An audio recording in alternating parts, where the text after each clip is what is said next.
Selain dari itu geng, mantan pekerja Oci juga mengaku kalau mereka sudah direkrut sejak masih kecil melalui modus adopsi dengan janji akan disekolahkan hingga ke jenjang yang lebih tinggi. Nah lalu ketika keluarganya tergiur, ternyata mereka justru dieksploitasi dengan dipekerjakan sebagai pemain sirkus dan selama bekerja di sana justru mendapatkan perlakuan yang Yo geng, tekan tombol subscribe geng. Halo geng, welcome back to Kamar Jerry.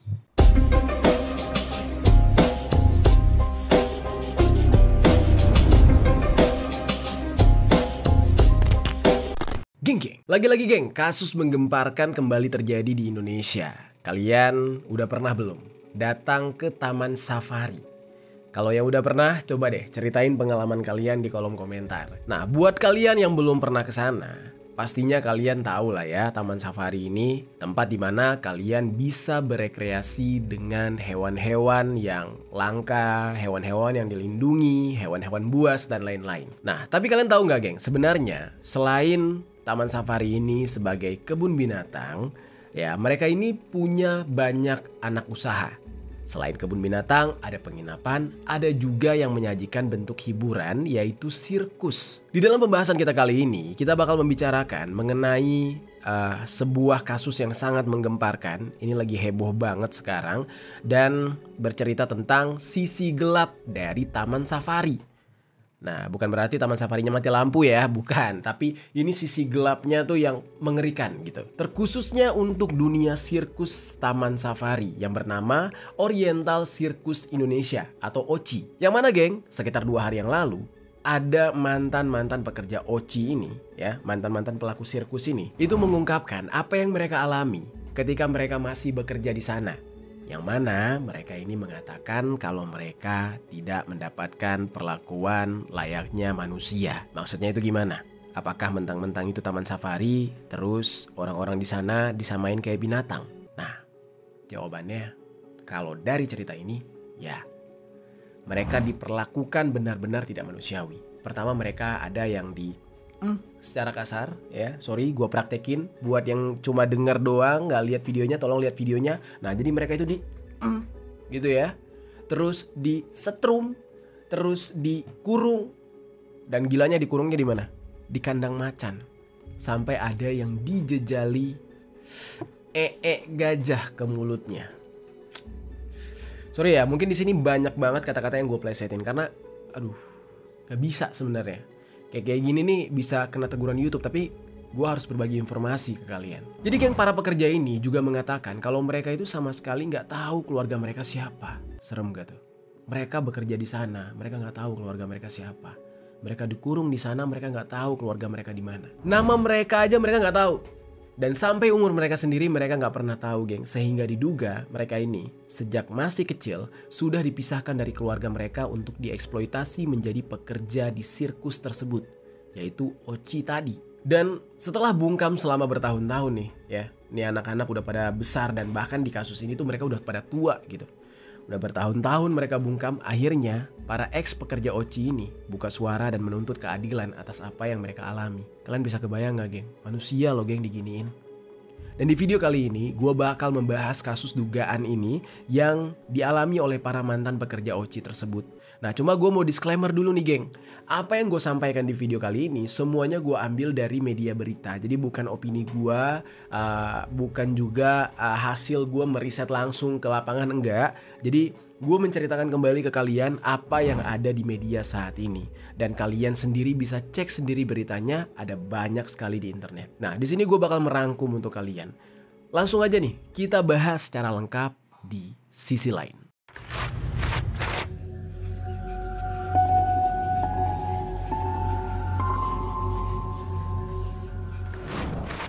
Kita langsung masuk ke dalam pembahasan awal mula terungkapnya kasus dari mantan para pekerja OCI ini.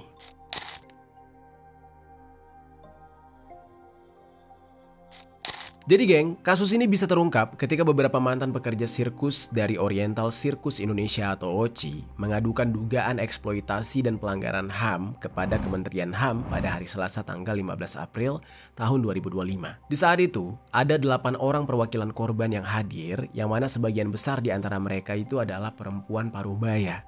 Nah, mereka ini menceritakan bagaimana pengalaman mereka ketika bekerja di Ochi ini. Dari sinilah kasus ini kemudian jadi perbincangan publik.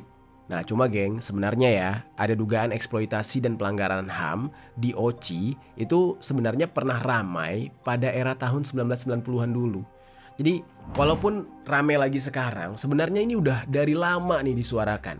Tepatnya pada bulan Maret tahun 1997. Jadi sebelumnya sudah pernah diangkat geng isu ini. Tapi mungkin di saat itu karena media nggak semasif ini, ya sekarang diangkat lagi. Karena akses informasinya tidak seterbatas dulu. Jadi rame nih, termasuk kalian-kalian nih geng. Kalau mendengar konten ini tolong dibagikan sebanyak-banyaknya.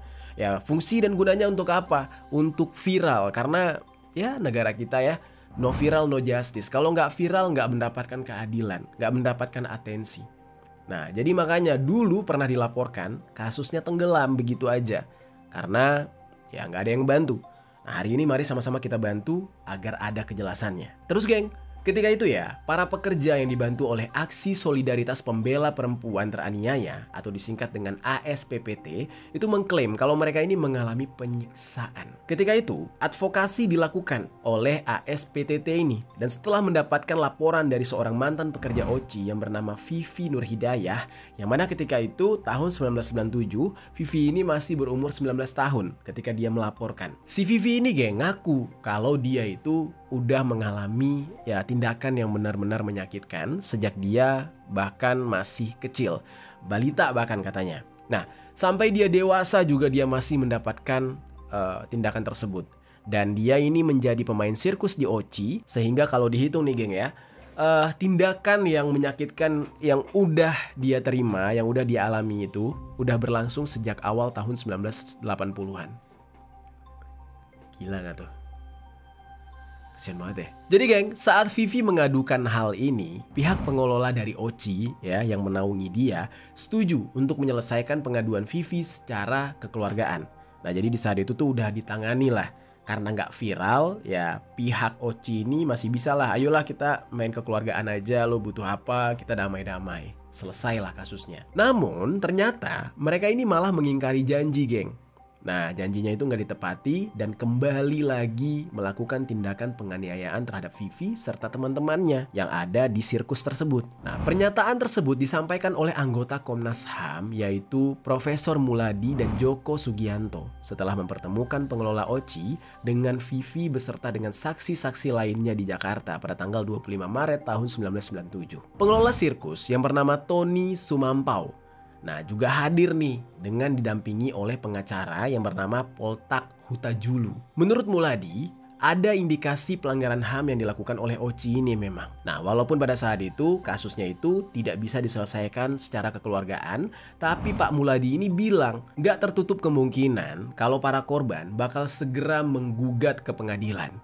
Dan dari informasi yang gue dapatkan nih ya, ini dikatakan nih, di saat Vivi ini melakukan advokasi bersama dengan pihak ASPPT, ada beberapa rekan Vivi yang juga datang ke kantor Komnas HAM. Mereka bernama Anto, ada yang namanya Butet, ada yang namanya Ida, yang mana mereka semua mengalami lumpuh total akibat penyiksaan yang mereka dapatkan ketika bekerja di Ochi. Lumpuh total loh. Selain mereka bertiga, masih ada lagi rekan si Vivi ini yang lain yang mengadukan nasib mereka. Jadi kan berarti di dalam hal ini kita bisa lihat ya, nggak satu orang korbannya, jadi nggak mungkin hoax gitu. Komnas HAM pada saat itu berjanji bakal ngebantu para korban ini, terutama banget Ida. Karena Ida ini yang mengalami gue sedih sih. Dia ini jadi disabilitas seumur hidup. Maaf ya kata kasar itu cacat seumur hidup geng, lumpuh. Sedih banget. Dan sebelum melapor ke Komnas HAM, Ida ini sempat mengalami pengancaman berupa pemutusan hubungan kerja atau PHK dari Taman Safari. Nah, tempat di mana dia bekerja di saat itu. Yang gue bingung ya, entah kenapa ya udah dia mengalami penyiksaan kayak gitu, dia takut dipecat. Apa mungkin dia nggak tahu harus kemana kali ya? Karena kan ya sesuai dengan kisahnya, dia nggak tahu keluarganya di mana, dia nggak tahu umur dia berapa, nama dia aslinya siapa. Ya mungkin kalau dipecat keluar dari tempat tersebut, dia bingung harus kemana. Makanya dia takut mungkin. Nah terus geng, bentuk penyiksaan apa aja sih yang sebenarnya dialami oleh para pekerja ini? Nah, gue bakal masuk nih ke dalam pembahasan selanjutnya yang bakal gue jelaskan berbagai aksi penyiksaan yang dialami oleh para pekerja OC ini, geng. Dan ini dialami oleh mereka selama bertahun-tahun. Oke, sekarang kita bahas. Nah, jadi geng, kalau kita membahas tentang penyiksaannya, udah pasti masing-masing dari mereka itu mendapat penyiksaan yang berbeda-beda, perlakuan yang berbeda-beda. Kita bahas dulu dari korban yang melapor pertama kali, yaitu Vivi. Apa sebenarnya yang dialami oleh Vivi ini? Ya, mengerikan banget, geng. Gue gak pernah ngebayangin kalau kejadian kayak gini tuh benar-benar terjadi di negara kita Indonesia. Yang mana gue pikir ya, cerita-cerita kayak gini tuh cuma terjadi di luar negeri. Atau ya terjadi pada zaman dahulu lah. Ini benar-benar ya perbudakan era modern yang dilakukan di Indonesia. Yang mana notabene kita itu budayanya gak sekasar inilah. Dan kalian bakal melihat hal kayak gini, ya kalian akan membayangkan apa yang dialami oleh admin-admin judul di Kamboja kali ya. Jadi, Vivi ini bercerita, dia itu udah bekerja sebagai pemain sirkus sejak masih kecil. Nah, jadi kalau kalian berpikir pemain sirkus itu memang memiliki bakat dari lahir, itu enggak. Dia dilatih, mereka ini dilatih. Dia mengaku pada awalnya dia sendiri nggak tahu dia itu siapa dan keluarganya yang mana. Dan bahkan Vivi ini sendiri, dia benar-benar nggak tahu asal-usul dia, bahkan tanggal lahirnya aja dia nggak tahu. Nah, jadi persoalan umurnya dia itu hanya diterka-terka aja. Tahun 97 itu Ibu Vivi umurnya berapa? Kira-kira, karena juga tidak tahu persis ya lahir tahun berapa, Mungkin tanggal berapa. Masih belasan. Belasan tahun? Masih belasan tahun, saya kurang lebih seperti itu. Kira-kira masih anak-anak atau sudah masuk usia dewasa ya? 20 tahun. Di bawah 80 tahun kurang lebih ya. Yang diingat oleh Vivi ini, dia itu sedari kecil udah tinggal di rumah bos si pemilik taman safari yang bernama Frans Manansang. Tiap hari, tanpa absen, dia ini berlatih untuk menjadi seorang akrobatik untuk sirkus.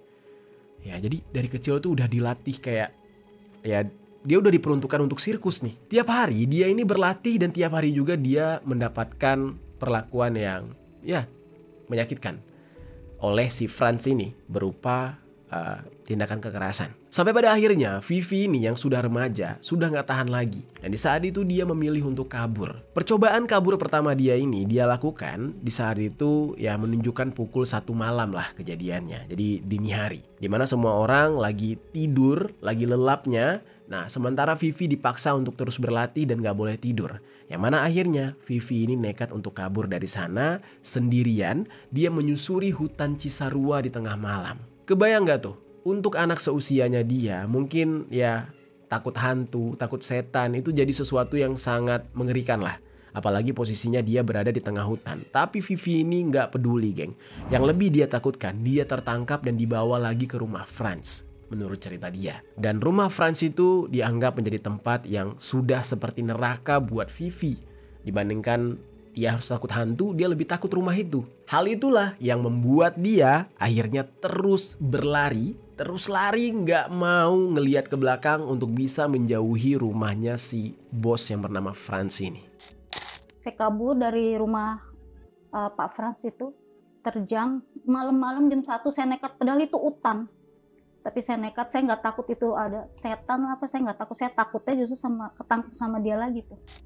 Terus geng, sampai pada akhirnya nih ya, entah gimana bisa Vivi ini ya tiba di wilayah pemukiman yang berada di kawasan Cisarua. Ada rumah warga. Dia di saat itu mikir kalau bakal ada warga yang bisa nolong dia. Dan Vivi kemudian minta tolong ke warga-warga di sana. Akhirnya dia pun ditolong nih geng oleh seorang warga yang ternyata adalah pegawai restoran dari Taman Safari yang kenal sama dia. Pegawai restoran tersebut itu bersedia ya untuk nolong Vivi supaya Vivi bisa tinggal di rumah dia. Disebutkan oleh Vivi, dia tinggal selama 3 hari geng di rumah si pegawai restoran tersebut. Dan Vivi yang tadinya seneng banget dan merasa aman ketika mendapatkan pertolongan langsung berubah semuanya ketika Vivi mau ya ngelanjutin perjalanan dia untuk kabur karena takut bakal ditemuin di sana, ditangkap lagi sama pegawai Taman Safari yang lain. Nah, ternyata nih geng ya, si pegawai restoran Taman Safari ini malah ngebocorin. Jadi jahat nih orang, malah ngejebak. Di depan rumah dia udah ada seorang satpam atau security dari Taman Safari. Jadi semua itu cuma jebakan. Memang sengaja ditunggu, ditampung dulu di rumah si pegawai restoran tadi. Nah, si pegawai restoran ini ngebocorin ke bosnya. Jadi Dengan kata lain ya, dia cuma cari muka gitu. Dan dia ngebocorin kalau Vivi ada di rumahnya. Dan di saat itu akhirnya Vivi dibawa lagi balik ke rumahnya Franz. Dan Vivi bisa mengetahui kalau orang-orang tersebut adalah security ya karena Vivi memang kenal dengan mereka semua. Vivi menyebutkan bahwa nama si security atau sapam itu adalah Pak Odo. Dan Pak Odo ini meminta agar Vivi balik pulang ke rumah Franz. Namun di saat itu Vivi sampai nangis-nangis, dia gak mau sebab dia takut bakal dipukulin lagi oleh Franz. Nah, Pak Odo di saat itu berusaha membujuk Vivi dan meyakinkan Vivi untuk pulang dengan mengatakan kalau Vivi gak akan diperlakukan kayak gitu lagi karena ya dia memang sedang dicari oleh Franz dan Franz kangen sama dia. Pokoknya dirayu lah gitu. Terus geng, mendengar jawaban dari Pak Odo, akhirnya Vivi ini mengiyakan dan dia ikut pulang bersama dengan Pak Odo. Nah, lagi pula di saat itu Vivi juga gak bisa berbuat banyak karena udah tertangkap sehingga mau gak mau dia hanya bisa pasrah. Lagian mau kabur juga gak tahu mau kabur kemana. Terus geng, sebelum akhirnya dia dibawa pulang ke rumahnya Franz, Vivi terlebih dahulu dibawa ke pos security. Di sana dia sempat melihat ada seseorang yang merupakan kepala security yang bernama Pak Yanto. Dan ada juga seorang pegawai security yang lain yang namanya Pak Dedi. Nah, mereka berdua ini memberikan nasihat kepada Vivi untuk nggak usah kabur lagi. Jangan kabur lagi dari rumah Pak Franz karena banyak yang khawatir dengan dia, katanya gitu. Jadi di set tuh seolah-olah kekeluargaan banget gitu. Terus saya dinasehatin, kamu jangan kabur gini-gini, kamu tuh dicariin. Saya sambil nangis karena saya udah ngerasa ketakutan, udah nggak enak gitu. Dan mendengar hal itu, Vivi cuma bisa nangis ketakutan membayangkan bagaimana nasibnya ke depan ketika dia dibawa pulang ke rumahnya Franz. Nah, gak lama dari itu, Vivi kemudian akhirnya dijemput oleh orang yang sangat dia takuti, yaitu Franz berserta dengan istrinya. Di saat itu, Vivi dijemput dan dia disuruh duduk tepat di kursi penumpang yang berada di sebelah kiri Franz, sementara istrinya Franz berada di kursi belakang. Sebelum Vivi sampai di rumah, selama di perjalanan, Vivi udah mendapatkan perlakuan yang menyedihkan. Udah dipukuli, ditampar oleh si Franz. Sambil di jalan juga, saya udah dipukul, langsung ditampar gitu. Pak Franz. Dan bahkan sampai di rumah, Vivi ini langsung diseret dari mobil oleh Franz dan dibawa ke kantornya Franz. Sampai rumah saya diseret. Diseret? Iya, saya diseret, ditarik dari mobil itu, dibawa ke kantor. Dan setelah itu, Franz mengambil setruman untuk memberikan hukuman kepada Vivi. Sedih gak geng? Kabar? Ya, kalian bayangkan aja tuh, mendapatkan perlakuan kayak gitu. Nggak lama dia ngambil setruman. Alat setrum? Dan beberapa bagian tubuh Vivi itu terkena setruman dan termasuk juga ya area vitalnya. Dan di saat itu juga Franz ya memberikan kata-kata kasar yang benar-benar menyakiti karena Vivi sudah kabur dari rumahnya Franz. Nah, sehabis Vivi ini disetrum udah lemes gitu ya, Vivi baru mendapatkan lagi tindakan kekerasan lain sampai dia benar-benar lemas dan memohon-mohon ampun kepada Franz. Franz di saat itu juga gak segan-segan menambah siksaan kalau Vivi sampai mengeluarkan suara ketika disiksa. Jadi benar-benar dipukul gak boleh ada suara, dipukul gak boleh ada suara. Nah, kalau Vivi sampai ngeluarin suara, berteriak, Franz bakal langsung menambahkan lebih sakit lagi apa yang dia perlakukan kepada Vivi. Dan dia di saat itu menyuruh Vivi untuk benar-benar diam. Nah, sayangnya nih geng, ketika insiden tersebut terjadi, menurut Vivi ya, gak ada siapapun yang ngeliat. Jadi di saat itu terjadi begitu aja. Dan semua ini ya menurut keterangan dari Vivi. Di saat itu hanya ada Vivi dan juga Franz yang berada di ruangan penyiksaan tersebut. Sehingga gak ada yang mengetahui apa yang terjadi pada Vivi. Nah tapi geng, Vivi menduga istri serta asisten rumah tangganya Franz udah pasti tahu apa yang dialami oleh Vivi. Karena Vivi sempat teriak-teriak. Dan itu terdengar sampai keluar ruangan kantor Franz. Berbagai penyiksaan dialami oleh Vivi ketika itu. Dan ya, dia juga mengaku sampai dijambak, ditarik rambutnya, dipukul bagian perutnya sampai membuat dia ngompol. Saking sudah gak bisa menahan lagi sakit tersebut. Terus saya ditarik, diangkat rambut saya dijanggut. Saya dipukul perutnya, ditendang sampai saya ngompol. Gak berhenti sampai di situ aja geng, karena takut Vivi ini mencoba kabur lagi. Franz ini akhirnya memasung Vivi menggunakan rantai yang membuat dia gak bisa bergerak dengan bebas. Jadi ya benar-benar diperlakukan kayak hewan gitu. Dan selama itu dia tidur bersama dengan asisten rumah tangga di sana. Dan setiap Vivi ingin buang air kecil, dia harus berteriak-teriak agar rantainya bisa dilepas terlebih dahulu.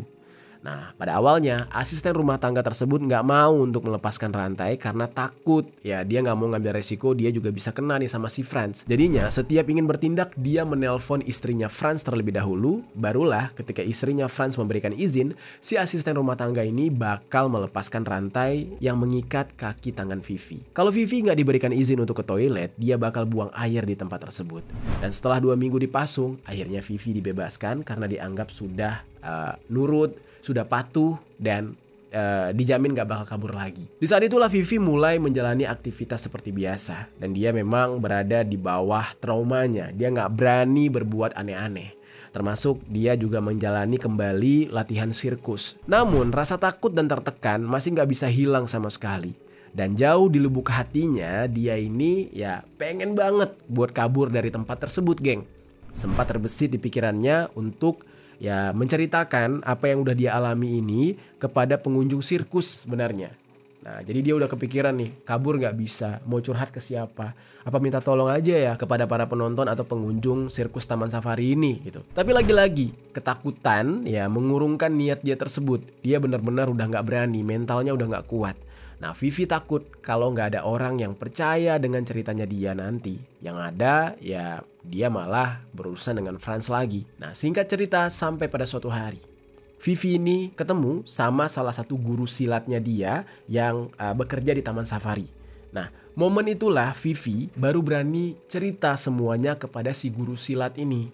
Termasuk dengan segala keluhan mengenai perlakuan yang dia dapatkan di sana.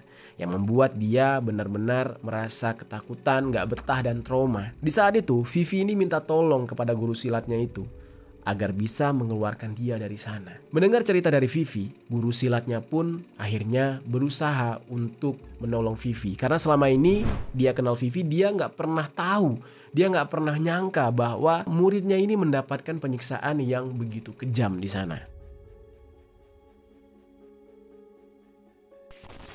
Terus geng, mendengar cerita dari Vivi, guru silatnya pun akhirnya nolong dia.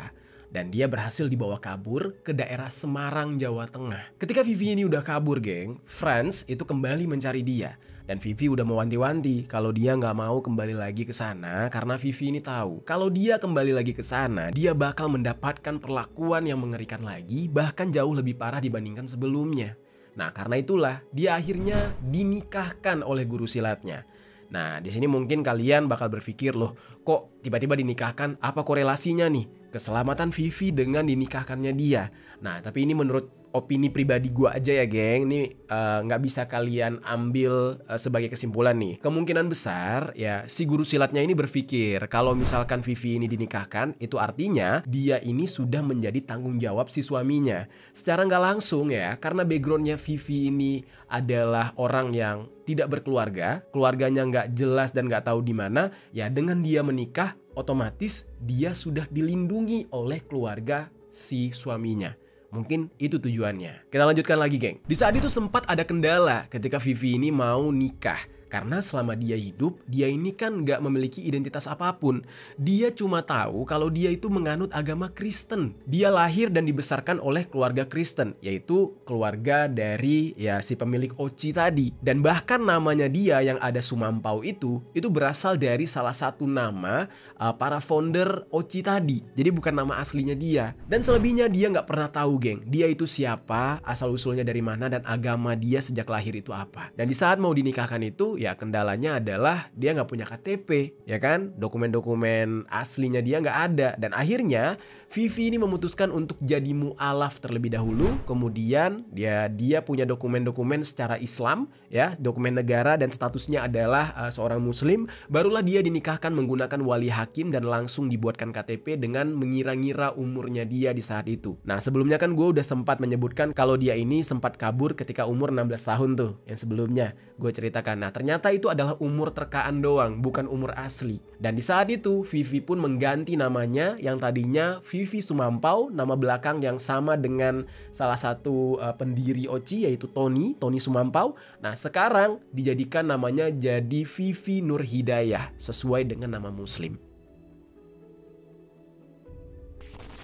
Terus geng, setelah menikah, Vivi ini nekat untuk melaporkan kejadian yang selama ini dia alami selama menjadi pekerja di sirkus Oci tersebut. Karena dia merasa takut sehingga membutuhkan perlindungan. Di saat itu, kalau kalian berpikir ya geng, bentuk penyiksaan yang dialami oleh Vivi ini hanya berupa kekerasan fisik. Nah, kalian salah geng. Nah, Vivi ini ternyata bersama dengan pekerja sirkus yang lain juga tidak mendapatkan pendidikan yang layak. Jadi kayak sengaja dididik menjadi orang bodoh, sebodoh-bodohnya biar nggak tahu apa-apa dan biar hanya bekerja untuk seumur hidup kepada pihak Oci ini. Dan Vivi nggak pernah diberikan kesempatan untuk bersekolah selayaknya anak seumurannya dia ketika itu. Vivi juga mengaku kalau dia cuma pernah diajari oleh salah satu karyawan yang bekerja di Oci juga. Nah itu juga cuma belajar baca tulis katanya. Dan untuk pelajaran lain seperti pelajaran IPA, IPS itu nggak pernah diajarkan sama sekali. Jadi benar-benar mereka ini dieksploitasi dan diperas tenaganya untuk bekerja sebagai pemain sirkus tanpa diberikan kehidupan yang layak selama mereka bekerja di sana. Nah, itu adalah cerita versi Vivi. Kalian bisa lihat sendiri wajah Vivi ini sudah ibu-ibu dan kalian bisa lihat bagaimana ketika dia bercerita itu sambil menahan air mata, ya mengingat gimana traumanya di masa itu, geng. Oke, cerita pilu selanjutnya geng diungkap oleh yang bernama Butet. Nah, sama aja seperti Vivi, Butet ini mengaku selama dia bekerja di sana, dia juga mendapatkan perlakuan yang benar-benar menyakitkan selama dia berlatih dan menjadi pemain sirkus. Bahkan kabarnya kalau dia ini performnya nggak bagus, udah pasti dia bakal disakitin secara fisik dan yang menyakiti dia itu adalah Franz. Lagi-lagi nama yang sama. Ditambah lagi ketika dia ketahuan hamil hasil dari hubungannya dia dengan salah satu karyawan sirkus. Nah ketika ketahuan itu dia langsung dihabisin lah sama si Franz ini menggunakan balok. Kakinya pernah dirantai menggunakan rantai kapal selama 2 bulan ketika dia sedang tidur pada malam hari. Dan kalau Butet ini selesai perform dia bakal langsung dirantai lagi. Sampai untuk buang air aja dia merasa kesulitan dan membuat dia terpaksa buang air menggunakan kresek dan ditampung di dalam ember. Nggak sampai di situ aja geng. Ketika akhirnya Butet ini melahirkan di rumah sakit yang berada di Bandung, Butet ini langsung dipisahkan dengan bayinya. Kebayang tuh kejamnya kayak gimana. Dia mengaku kalau yang mengambil bayinya di saat itu adalah istri dari Jensen. Nah Jensen ini adalah salah satu owner dari Oci tadi dan anaknya tersebut dibawa ke Jakarta, tepatnya ke Pondok Indah tanpa sepengetahuan Butet. Ya bayangin aja Butet sebagai ibu kandungnya ya diperlakukan kayak gitu. Dan di Pondok Indah sendiri itu adalah rumah pribadi milik Jensen sekaligus base camp bagi para pekerja Oci. Jadi mereka itu ya dari kecil udah maaf ya dengan bahasa kasar ya, udah kayak diternak gitu geng. Dari kecil dibesarkan di sana, dilatih ya untuk suatu hari dipekerjakan sebagai pemain sirkus. Singkat cerita geng, 2 tahun setelah Butet melahirkan, dia ini mengunjungi rumah Jensen di Pondok Indah. Dan dia di saat itu melihat anak yang dia lahirkan sendiri berada di sana. Butet ini tahu kalau anaknya itu berada di sana karena ada suster yang memanggil salah satu anak dengan panggilan Debbie. Dan itu adalah nama panggilan yang diberikan oleh Butet kepada anaknya yang bernama Deborah. Dari situlah dia akhirnya tahu kalau anak itu ya adalah anaknya dia yang diambil oleh istri Jensen untuk dipekerjakan sebagai pemain sirkus juga. Kejam banget gak tuh? Tapi karena udah diambil sejak bayi, Debbie ini gak tahu dan gak kenal siapa sosok Butet sebenarnya. Padahal itu ibu kandungnya dia. Dan sedikit informasi ya, setelah Butet itu melahirkan, sebenarnya Butet itu ya tetap bekerja di sirkus itu lagi geng. Balik lagi dia bekerja kayak biasa, diperbudak lagi. Nah kemudian diketahui setelah dia bertemu dengan Debbie itu ya ketika dilihat oleh Butet sudah dilatih untuk menjadi pemain sirkus sejak usia masih 3 tahun. Kebayang gak sedihnya gimana? Anaknya juga sama diperlakukan. Nah terus geng, Butet ini bercerita lagi yang menurut gue cerita ini tuh sangat memilukan ya. Jadi pada saat Butet ini masih remaja, ketika umurnya dia masih sekitar 10 atau 11 tahun, dia itu setiap harinya cuma diberikan makan berupa nasi bungkus, sementara para bosnya pasti mendapatkan makanan yang jauh lebih enak dan mahal yang dimasak oleh pembantunya. Nah mungkin karena Butet ini gak pernah coba makanan enak yang biasa dicicipi oleh bosnya, dia nekat tuh buat nyuri salah satu lauk yaitu daging empal. Nah dia ngambilnya juga gak banyak geng, cuma 1 potong doang. Dan Butet di saat itu ketahuan dan dia langsung diberikan hukuman. Kalian tahu geng apa hukumannya? Butet mulutnya dijejali dengan kotoran gajah. Badannya dipegangi oleh para pembantunya dan perlakuan menjijikan tersebut dilakukan di depan teman-temannya yang lain. Nah setelahnya Butet dengan bantuan teman-temannya langsung pergi ke toilet, kumur-kumur menggunakan air sabun untuk menghilangkan sisa gajah tadi yang menempel di mulutnya. Karena perlakuan yang sangat-sangat menyedihkan itu, Butet mengumpulkan keberanian untuk bisa kabur dari sana. Padahal sama seperti Vivi, Butet ini tidak mengetahui siapa dia. Dia nggak pernah kenal keluarganya, nama aslinya siapa, umurnya berapa. Jadi dia nggak pernah punya siapapun yang dia kenal di luar teman-temannya tadi, sesama pemain sirkus. Nah namun karena udah gak tahan lagi, Butet memilih untuk kabur dari sana pada tahun 1994. Memang geng, di saat itu upaya kabur Butet gak bisa dikatakan mudah, karena pihak dari Oci ini selalu bisa menemukan keberadaannya dia. Waktu Butet pertama kali kabur ke Malang, dia itu berhasil ditemukan dan dibawa kembali ke Taman Safari. Tapi akhirnya dia ya nurut-nurut aja untuk pulang lagi ke Taman Safari, karena Butet berpikir kalau pihak dari Oci ini memiliki niat yang baik. Entah niat baik yang seperti apa, ya gak tahu nih. Apakah dia berpikir gak akan diperlakukan dengan kasar lagi atau gimana? Tapi yang jelas pada saat itu ketika ditemukan, Butet ini dibawa lagi ke Taman Safari. Nah jadinya ya lagi-lagi Butet dipukulin, disakitin dan segala macam. Sampai pada akhirnya dia benar-benar kabur untuk selama-lamanya lah. Dia kabur untuk selama-lamanya dan pada akhirnya dia menjauh dari tempat tersebut. Berat bagi Butet untuk meninggalkan anaknya sendirian di sana. Sampai pada akhirnya Butet pun bertemu nih untuk kedua kalinya dengan anaknya yang bernama Debbie, yang di saat itu udah berusia sekitar 16 sampai 17 tahun.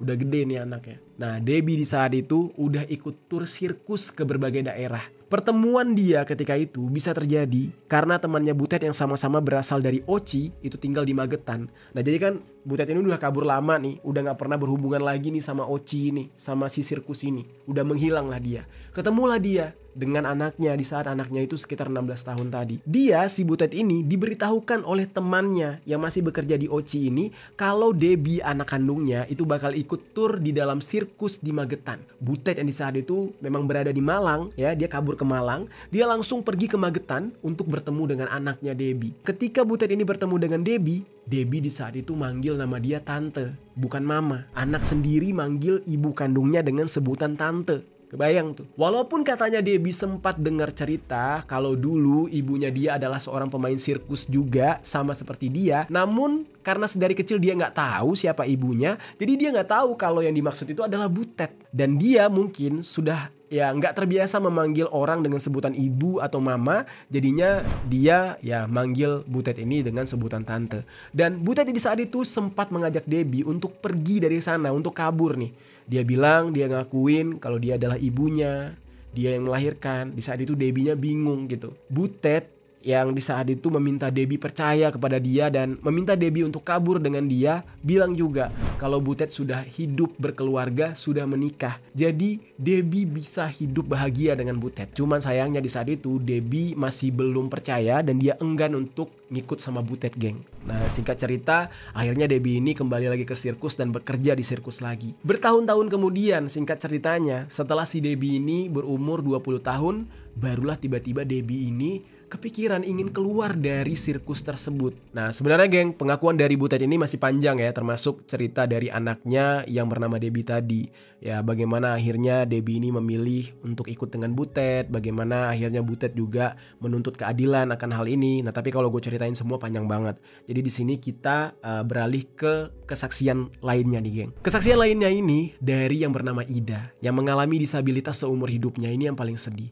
Nah dia ini bercerita bagaimana dia bisa berada berakhir seperti ini. Jadi geng, ini kejadiannya ketika dia tampil di Lampung dan ketika itu dia mengalami kecelakaan serius, yaitu terjatuh dari ketinggian.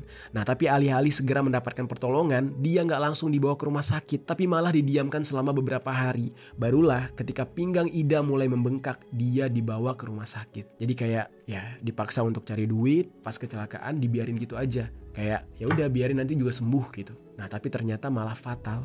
Dan dilakukan berbagai pemeriksaan terhadap Ida dan di saat itu diketahui kalau dia mengalami patah tulang. Gak lama dari itu Ida pun dibawa ke Jakarta untuk melakukan tindakan operasi. Dan di saat itulah Ida akhirnya dipertemukan dengan orang tuanya untuk pertama kali.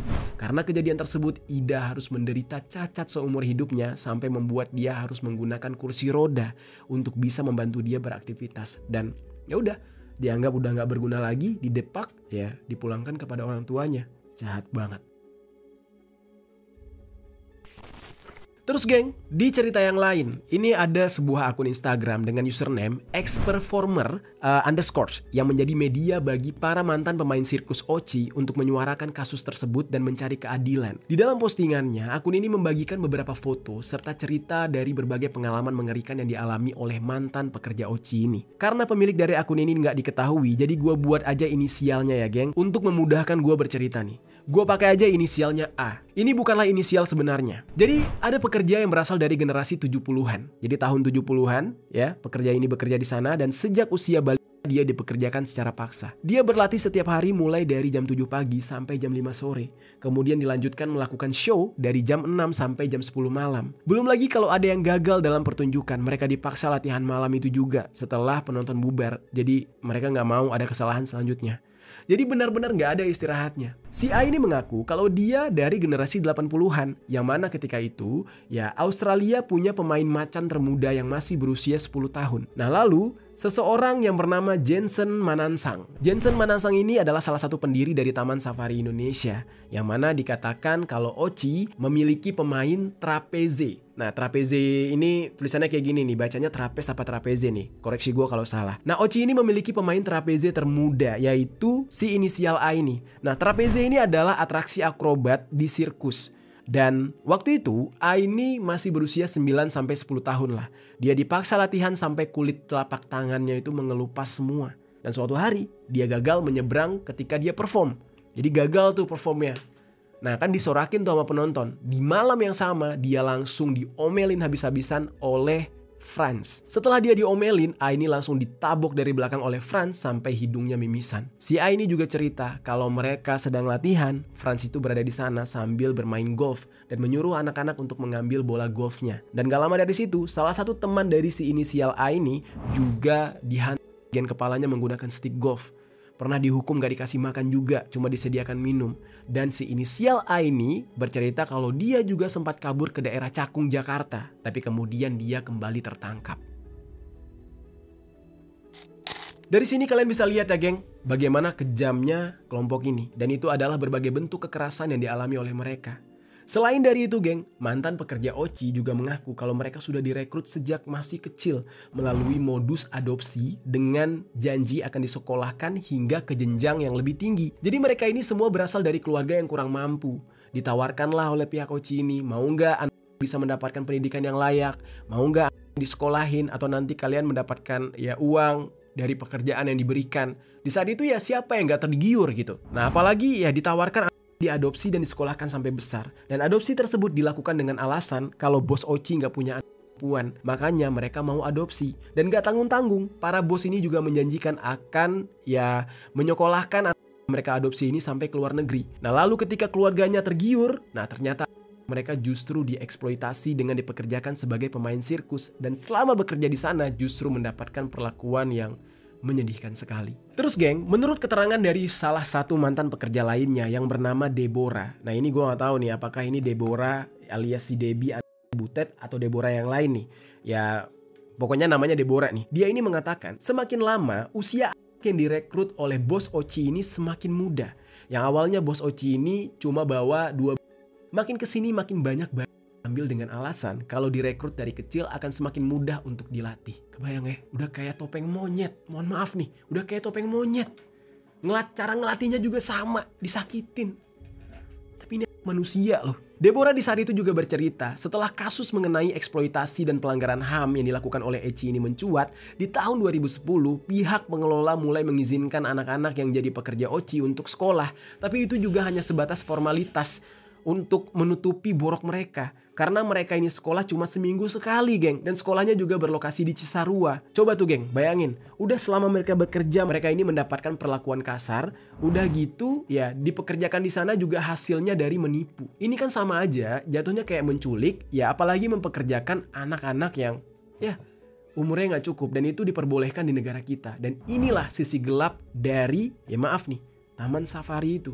Kalau benar, cerita ini terbukti. Dan kita ke sana untuk mencari hiburan, tapi ternyata pekerja di sana nggak bahagia. Kita tertawa, kita bahagia di atas penderitaan orang lain. Siapa yang sangka kalau perusahaan besar seperti Taman Safari ternyata ya punya sisi gelap kayak gini. Dan itu berhubungan dengan Oci tadi. Tapi sampai di sini gue nggak mau sepihak juga. Gue di sini bakal ya bercerita tentang bagaimana tanggapan dari pihak Taman Safari sendiri saat kasus ini mencuat. Sekarang kita masuk ke dalam pembahasannya.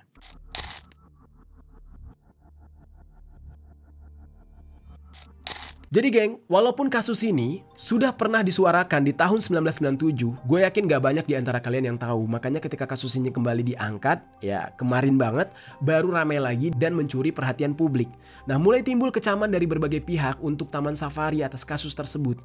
Taman Safari pun akhirnya buka suara terkait kasus ini dan kita udah bisa menebak, geng. Pastinya pihak Taman Safari ya membantah segala pengakuan yang disampaikan oleh para korban.